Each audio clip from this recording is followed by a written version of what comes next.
Lanceta nakisali na sa distrakan ni Abra at Shehi. Batas at Sayad bilib sa mga bagong battle rapper ngayon. At GL pwede na kaya kay Tipsy D? So tara.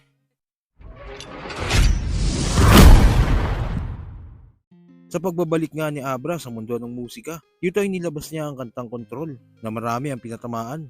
Isa na nga dyan ay si Shehi.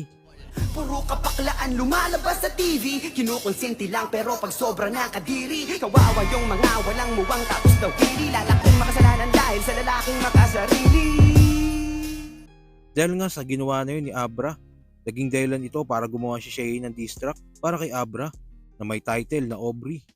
Masakit ang kanta na ito dahil ang namayapang nanay ni Abra ang naging topic. Ito yung minsan na ang sinapit ng MC, hindi kasalanan ni Ari. Gamo-gamoy, gusto ng liwanag kaso sa apoy. Kanang lumapit kung tukwa sa ina mo, nila pag mungawit. Gumaan sana, bitbit mo pa sakit. Although kahit buhos mo, puso mo sa beat, di na siya magkaka-heartbeat. Pero hindi nga pumayag ng ganun si Abra.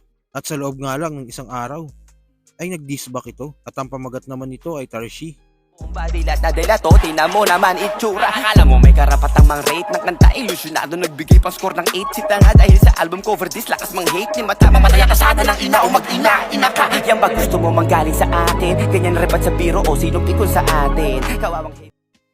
Dahil sa ginawa ng dalawa, nagiging maingay tuloy ang hip-hop community. At nakisali na nga din si Lanceta.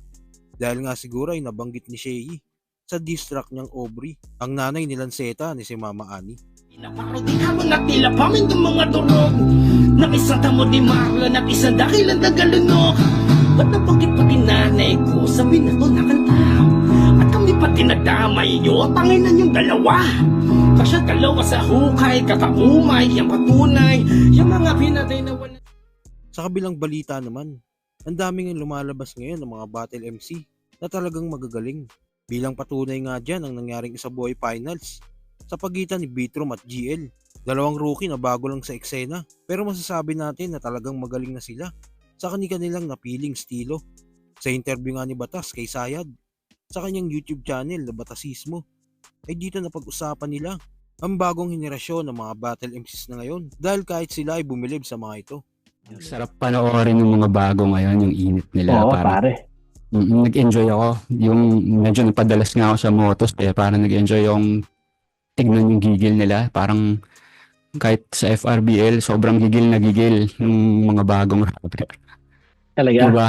Oo, iba. Iba yung ano nila. Iba yung gutom nila. At sa uling balita, isa nga si GL sa matunog na battle MC ngayon. Lalo at nakuha niya isa buhay champion 2024 at nasa prime days pa ngayon si GL. At sa pagbabalik nga ni Tipsy D, ay pinakita niyang kaya niya pa din sumabay sa panahon ngayon. Patunay nga dyan ang talunin niya si Prus at M-Site. Kaya nga ngayon 2025, ang tanong ng mga battle rap fans, sino naman kaya makakalaban ni Tipsy D? Siyempre isa nga sa malaki ang posibilidad ay si Mot. At hindi din malabo na pwede din si GL. Dahil kung maalala nyo nga, sa laban ni GL kay Sayad, nagtawag siya ng mga old gods.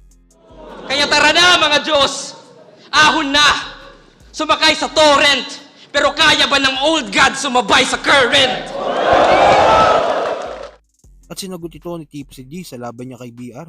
Ano ba kayo? Electrifying pa rin to. Enerhiya ko'y apparent. Kahit itest nyo aking linya, ako'y uubra sa current.